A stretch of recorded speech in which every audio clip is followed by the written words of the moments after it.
Welcome to the podcast. Thank you. I'm so excited for our chat. I know, so am I. Before I dive into all the questions I have for you, because there are so many, can you just explain to everybody, introduce yourself, who you are, what you do, and a bit of your background? Yeah, so I am an author. I am a founder of Women Rising, which is a women's leadership, empowerment, and education company. I am a PhD researcher in women's spirituality, and I am really just laser focused on my purposeful work around helping women rise, helping women really understand who they are, know their worth, know their truth, and be in their power as women in their feminine power. Yes. And my background, I mean, in my own business for 13 years. Before that, I Mhm. was 18 years corporate.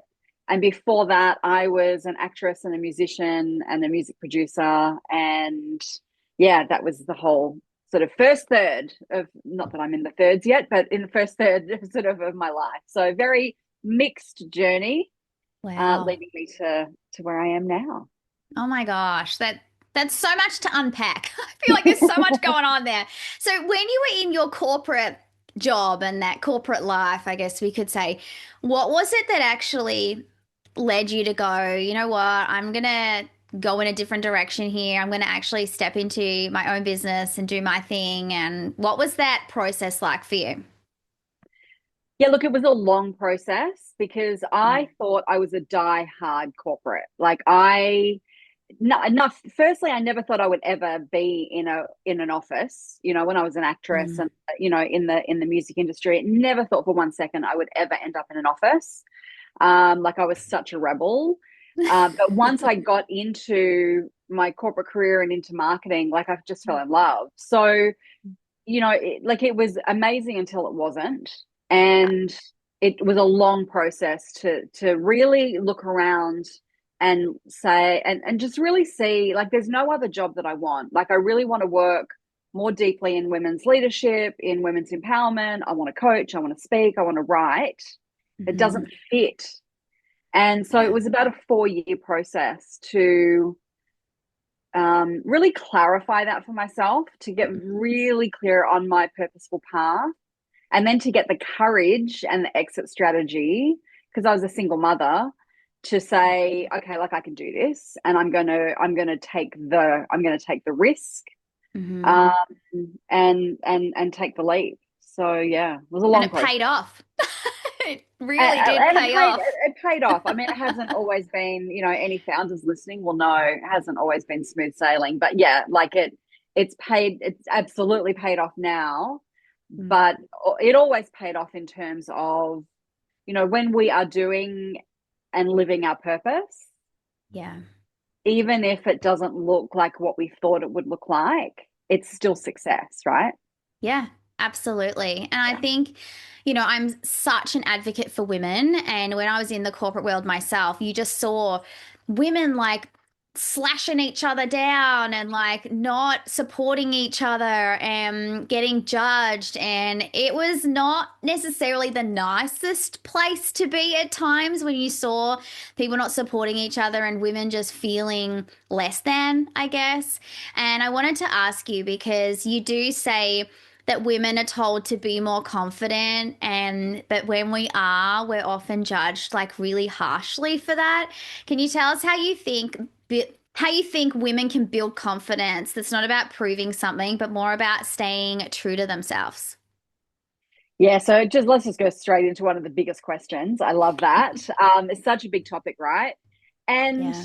like, let's just talk about what you just mentioned, because organizations, workplaces, governments, society in general is built on patriarchy, which is a Hmm. system that is set up by men for men to succeed in.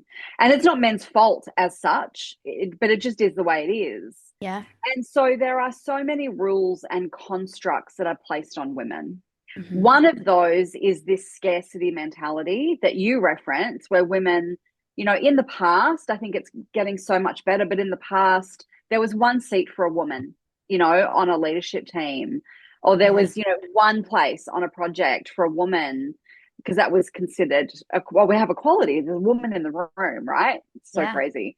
Um, so, patriarchal constructs really drive the behavior that we see. And one of those is around confidence. And it's Mhm. around, the patriarchy saying, be confident, but don't be too confident.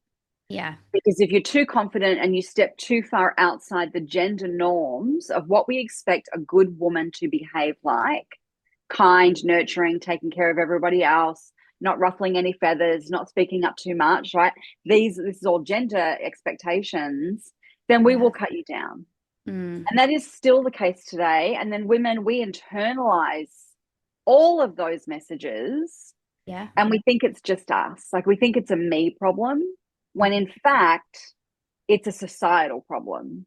Yeah. And that's why I wrote that first whole section of Women Rising around the paradoxes, because when we realize that and we see that for what it is, we can exhale a little bit and Mhm. go, oh, okay, now that I can see that, what's my work to do around building more confidence for myself and really understanding my power, how I sit and stand in that power, and what that looks like for me. Yes, and I think it's really difficult to. I even remember when I worked as an EA for many years, and you would have a seat at the table, but you wouldn't really. And Yeah. sometimes they would listen to you, sometimes they wouldn't. And I remember someone telling me, "Oh, you always have to pick your moments. Like you can't be the one that's always talking, or they're never going to listen to you. You have to pick the moment where they're actually going to hear you because you're not always the one that's yapping." And I was like, fair. But I'm like, but also, why do I have to play a game when it comes to Yeah. like expression or like what I might feel or might be witnessing or my lens or whatever? It just feels like as women, we're just always like maneuvering and pivoting and playing these games of what we think is going to be okay. We just live in this like inauthentic like way. And I just find it to be so frustrating to see. And then when you do finally stand up for yourself or you do say something, people come back at you with, judgment or like, oh God, like what's got into her? And like, I don't know, Yeah. you just seem aggressive or you seem too Yeah. much for people when you actually start to express rather than just sitting back like we're normally used to. Have you witnessed that too? Oh, look, every single day with thousands and thousands of women in our community. And like, this is part of the work, right? Like, the work for us Mhm. as women is to recognize that that's outside of us Yeah.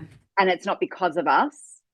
And then to do our own inner work to get to the place where we're so grounded in our authentic confidence, what I call radical confidence, conscious confidence, Hmm. that we can see all of that playing out, but we're okay.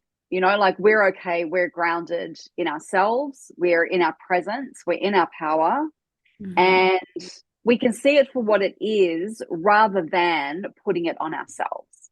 Yeah. And how do you help support women who are not feeling like they're in the empowered place when they don't have that sense of confidence within themselves to speak up and to be heard? What advice do you have for people who are living in that space right now? Yeah. And look, let's be honest, that's the vast majority of women. Yeah. Right? Like I in my company, Women Rising, we run the Women Rising program. We've had 10,000 women in 4 years go through that program from Wow. 63 countries. So it's, like all ages, all stages, all cultures. And it is most women who feel like that. And, I mean, there's so much that I write and teach about, but, really it's about starting to understand, what are my strengths? Hmm. Who am I at my most authentic self? Which is a question that we don't often ask. Like, what is my vision for my life? Where do I find meaning and purpose? These deeper questions that ground us into who we truly are, what matters, what our values are, and what our purposeful path looks like.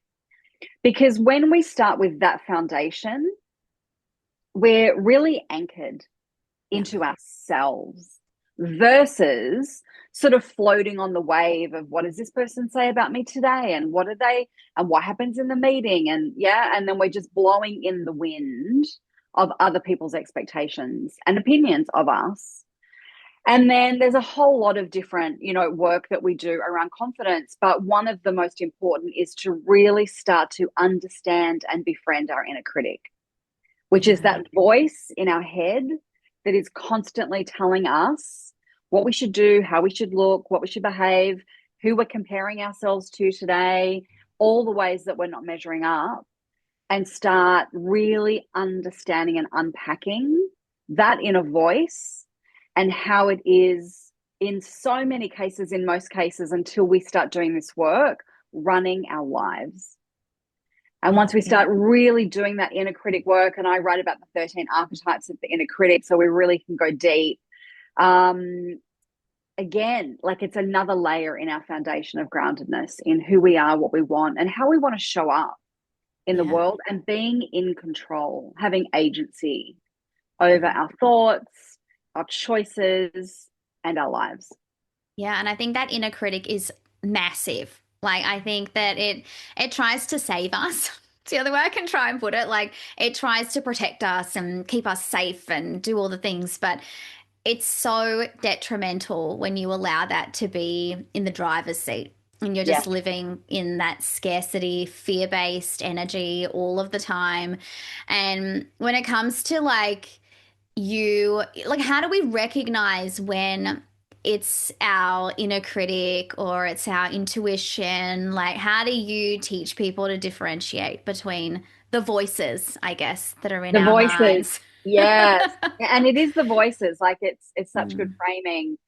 Like your inner critic is typically a negative, right? It's yeah. typically that fearful, scarcity based voice that is telling you why you shouldn't do things, why you are not enough, why you're not good enough, why you're not smart enough, why you're not capable enough, why you're not a good enough mother or a good enough worker or a good enough whatever, right? Insert. And the first step in the inner critic work is starting to catch the stories that you tell. And what I like, a really simple way of doing this is like think back over the last couple of weeks or the last month to a situation you were in, could be your personal life, could be your work life, where you didn't take the action that you wanted to take. And think in that situation, what was the story or the stories that I was telling myself?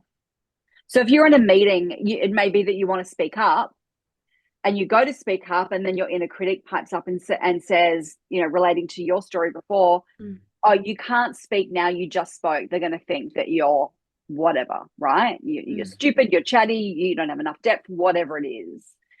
Start to really catch that story, because once we understand that inner critic voice, we can then get to the step two, which is that true?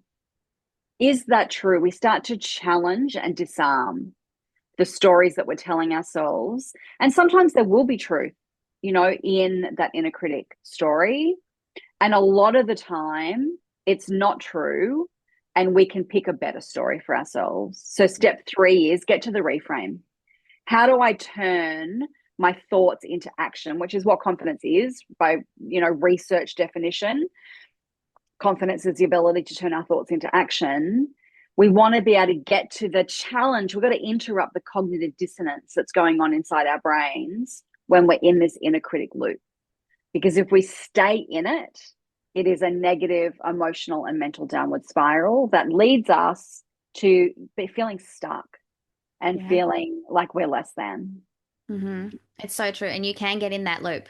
Like I've lived in that loop for years and years and years. And when you finally get out of it and you do start to challenge the narrative and the stories, and you know what? Sometimes the stories aren't even your stories. They're stories that other people have put in your mind, whether it be your parents or teachers or whoever. And when you start to question things and you go, hang on, what? Like, why Yeah. am I not allowed to do that right now? Like, who told me that I couldn't do that? I remember someone saying to me once, it was actually Lisa O'Neill. She's an amazing speaker from New Zealand.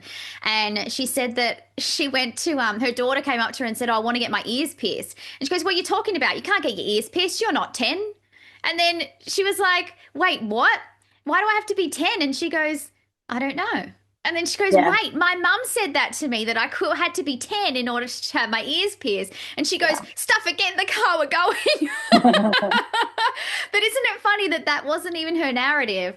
But all these Yeah. stories we pick up along the way and we adopt them and then they become part of us. It's so Yeah. fascinating when you unpack all of that. Yeah. And that's a really big part of this work, right? And which I write about, which is whose story is it that you are telling? Whose narrative and whose critique is running your life? Yeah. And whose stories are stopping you from making the choices that you want to make, from doing the things, from following your dreams, from just getting your kids' ears pierced, right? In a really simple, and when you really do start to unpack that and unravel it, it's a bit of a rabbit hole. But if you are prepared to go down that rabbit hole and really start to investigate these things, it will completely change your life. Yeah, I agree. And it's that kind of awareness, being awake, being, Being alert. awake. Yes. We always Yeah. talk about like your spiritual awakening when you finally wake up and realize what the hell has been going on. And it's true. Sometimes you feel like you're living this life where you're asleep and you're kind of like just going through the motions. And when you finally get up and you're awake and you're in the driver's seat and you're making shit happen, like it's scary because you are accountable. And you know Yeah. that you have a say in this now. You're not just letting life happen, but it's also incredibly empowering to be in that space. So It I is. agree. It is. Yeah. And I think too, when you finally do feel heard or you feel appreciated because you are embodying that confidence and you start speaking and you start finding like-minded people to be around and people that build you up. And I guess, what have you learned in finally using your voice? Like, what has shifted for you? Have relationships changed for you? Have you got different people in your life? Are you in different rooms now? Like, what shifted for you when you finally embraced your confidence and you let your voice be heard? So the first thing I think is really important to note is that this is an ongoing piece of work, right? Like we don't just have an awakening and unless you become instantly enlightened, which is very rare, but we don't just True. have an awakening, like Mm. I really believe it is an ongoing unfolding process. Yeah. And I think that's important for people to really understand because it's not like, well, one day I became confident and I was confident for the rest of my life. It doesn't Yeah. work like that. It is a constant choice and continual work. And, I have this model around the conscious confidence matrix, which looks at like comparative confidence, situational confidence, seasonal confidence, because it's always evolving. Yeah. So that's important context for answering the question. Like for me, when I really started to do this work Mm. deeply, like everything changed. I Mm. left corporate and started my own company. Um, I, evolved my business into the type of work that I truly want to be doing. It Mm. started here, it's now here, it's now, about to evolve again because I'm really tapped into my feminine wisdom and listening to and being guided by, that deep seated sense of knowing, Mm. which is what really underpins confidence if we want to go even deeper into that. Mm. um yeah, look, relationships change, doors open, more alignment happens Mm. because we are living in our truth. Yeah, and Yes. that for me has absolutely been my case. I've became a better writer, just more of a truth teller, Yes. rather than being confined and constrained by what I grew up in terms of the patriarchal constructs of, big America, big corporate America, Mm. and having to unlearn all of that about who I was meant to be in the world. And that is such a big job for women. And it's such a big part of this confidence work and inner critic work is the unlearning and unhooking from who the world has told us that we should be as women. You're probably wondering what just happened to the podcast. Me too. It's Jade. I'm Ben and Jess. And you know what's also Ben and Jess? Our Lime Glow candle. Yes, and I think your work is so pivotal. We need more people like you who are like helping support women who don't know what to do. And that's probably where you meet a lot of people, like where they come into your course or they come into your awareness when they know they want more or they know there's more for them in this life and they don't know how to get there. And you help them find those puzzle pieces along the way to get them to where they need to be. So when somebody steps into your program, or they step into your arena, I guess we could say, Yeah. what do you have available for women? Is it mostly around the confidence and inner critic work, or do you have different programs with different paths? How have you sort of structured your organization? Yeah, it's a great question. So I really look at it in two parts. So one part is Women Rising, which is my empowerment education company. So that's really for professional women. Yeah. And that's a really loose and broad term, right? Mm. Um, but really not so much for entrepreneurs, but for women who are working, for somebody else, in a role.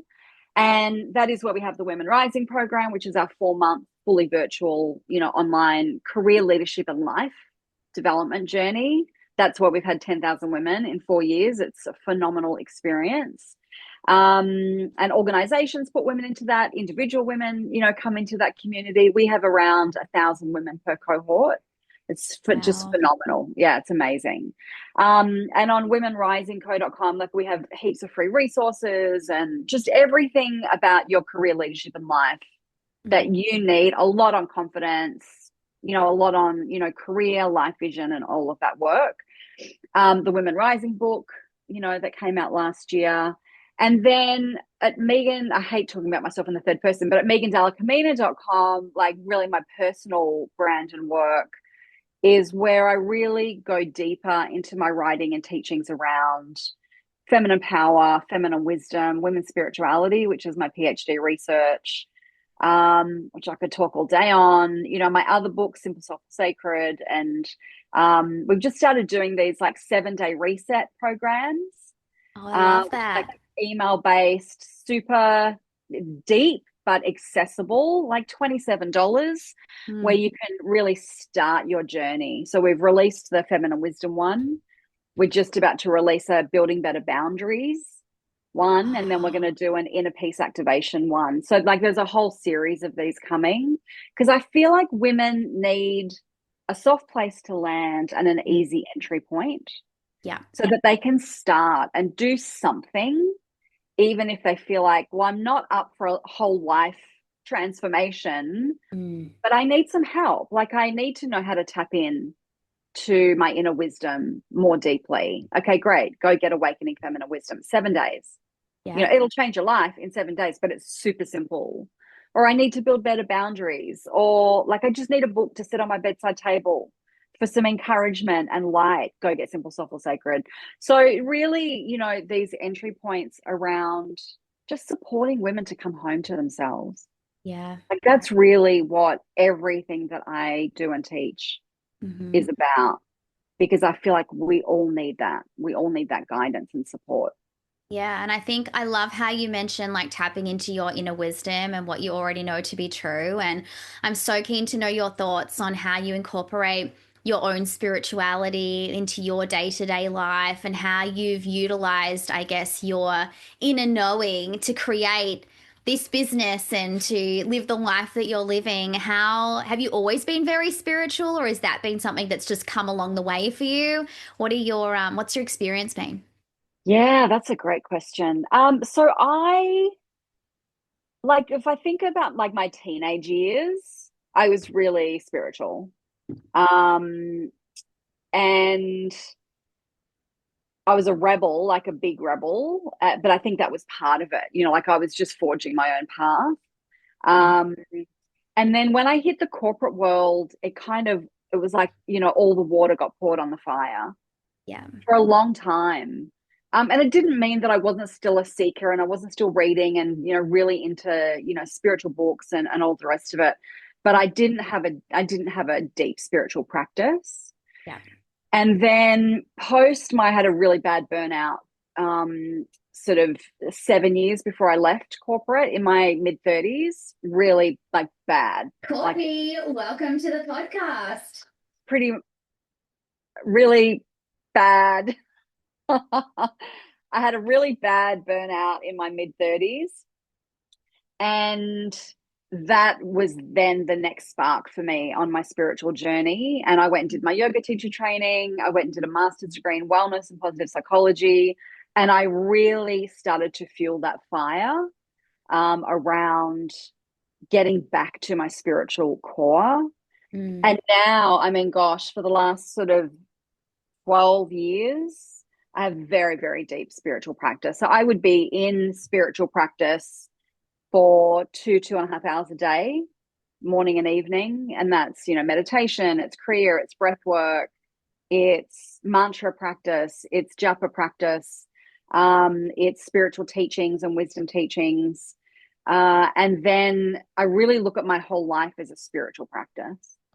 So it's not, I sit to meditate and tick, I'm done.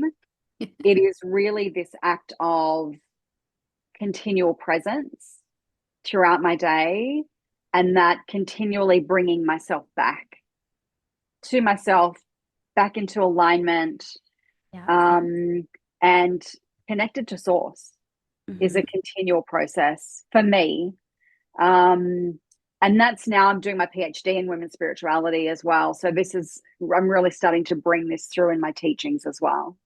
I love that this is something that's been like a thread throughout your whole life, and you've had moments where you've been more in it and others when you're not. And I felt the same way when I was in my corporate life. You're so in the masculine and the Yes. doing and the hustle and the do that I feel like it just disconnects you from who you are and from yourself, and you're just kind of like a slave to all the things. And when I stepped out of that, I was so shocked by how, I guess, silent everything was. I was like, "Ooh, I can hear." I'm like, I can hear Yeah. myself again. I'm aware. I can actually tap into the other side, and I can hear what they're trying to say to me. And I feel like my path was so different when I didn't live in that dominant masculine kind of Yes. energy. So everything shifts when you step out of that. And I think that when you're so used to working a certain way, it's really hard to undo that. But when you do step into more of that feminine and you allow things to be more heart led, I think that everything shifts for you and you have so much more momentum and abundance. And like, I don't think I would have my business where it is right now if I hadn't have allowed myself to surrender. I feel like that's one of the Yes, things. Have it you had is. to learn that too? Like, some shit, you just got to let it go. You just got to let it Every happen. day, like every day. And it is something that I say in my spiritual practice every single day. Like, may I surrender? Yeah. Surrender to the path, surrender to the goddess, surrender to what is meant to unfold, rather, which is the feminine way Yeah. versus the masculine way of drive, strive, hustle, control. Mm-hmm. And it is so much of the corporate world, but it's also so much, I mean, I'm sure you have, lots of people who run their own businesses, lots of women Yeah. who run their own businesses, and, healers and all types of people. And like it pervades everything. Yeah. This masculine energy of, linear results and, having it all laid out. And that's not how the feminine works. The feminine is circular and it's mystical. And when we give ourselves the permission to even explore the feminine within ourselves, to reconnect to our feminine selves Yeah. and to reconnect to our feminine wisdom, again, like that's when it's like a light goes on for us. Yeah. And we really start to hear ourselves rather than hearing everybody else. And then we start to build the trust in that inner wisdom that we have, Yeah. which is all we need. It's all we need is to be able to hear ourselves, hear our own inner wisdom, trust that, and then follow that path. Yeah. I agree. And I think for me personally, I get asked a lot, how do I tap into that? How do I start hearing that wisdom? And one of the things that I like to say is I just ask myself a lot of questions. I'm like, what are you feeling right now? I'm like, what does that mean for you? I'm like, do you need anything? I feel like when you start to ask you again, that starts to unleash and you start to hear and you start to feel and sense. What's your advice for someone who says, how do I tap into that feminine wisdom? Like what are some like tangible things or, that they can do to Yeah. help them? Yeah, so look, the first thing I love your response, by the way. The first thing that I say is you have to slow down. Yeah. Like that's the first thing. Because when we are, driving, going fast, hustling, and in that masculine energy, it's like there's a block and a cap. It's like we got Mm, earphones on, right? We can't hear, really well what's going on. So the mm, first thing that I practice and that I teach is slow down yeah. and then breathe. And to really start to work on your breath, work on your deep belly breathing Yeah. in through your nose, out through your nose, into your belly, calm your nervous system and bring yourself into the present moment because Mm-hmm. that's where our wisdom lives. Our wisdom lives here, not what happened yesterday, not what's going to happen tomorrow. It lives here. And then we start to listen, and this is why, I love everyone to build a meditation practice. Mm-hmm. And it can look like 2 minutes, it can look like 5 minutes, it can look like what I do, which is the other extreme of that, Yeah. built up over a long period of time. But Mm, we have to learn to quieten our mind yeah. and to give ourselves the space to then hear Yeah. and to get the guidance, to get our own inner guidance. We've actually got on Dalla-Camina.com, there's a free Awakening Feminine Wisdom guide that people can go and download. And that's got all this like steps that you can go through. So that may be really useful Mm, for women who are like, where do I start? That's a yeah. great free resource that people can go and get. Oh, I love that. Thank you. I'm sure everyone's going to be Googling now, trying to get their hands on that. Um, the last thing I want to talk about with you is I kind of want to dive into your book. So, congratulations, by the way. It's amazing. And I Thank love the you. fact that you are putting out there your feminine wisdom, I guess, for people to be able Thank to grab you. hold of and do something with. So, what was the inspiration for it, and what can people get out of it? Or what have you got the feedback from people? What are they saying about it? Yeah, so Women Rising it was going to be just a manifesto. Like my first intention, it's my fourth book. My first intention was I just want to write a manifesto about the forces outside of us that hold us back as women. Mm, And that's the first section of the book, and the paradoxes of power and the patriarchy. And so we can wake up to the world that we're living in. yeah. So that was my initial intention for writing the book. But Mm, I'm a coach and a teacher, and I couldn't just put out, here's all the problems, good luck, go with that. yeah. So I wrote the second part and the third part. And the second part is around the inner critic and Yeah. understanding how do we internalize patriarchy as women? Hmm. And how does that then become the inner critic, the inner stories, the voice that runs our lives? And what do we do about that? Yeah. So the second part of the book, it really digs deeply into the 13 archetypes of the inner critic, like the perfectionist, the people pleaser, the overachiever, the empath, the good girl. And what do we do with that so that we Hmm. can get really practical in working with our inner critic and having it serve us, not stop us? Yep. And then the third part are all the tools. How do we get clear on our life vision? How do we build purpose? How do we build confidence, etc.? Um, so, I mean, it really is that book is really the culmination of my life's work today, all of my work around, women's careers and leadership and life and building that wisdom for themselves.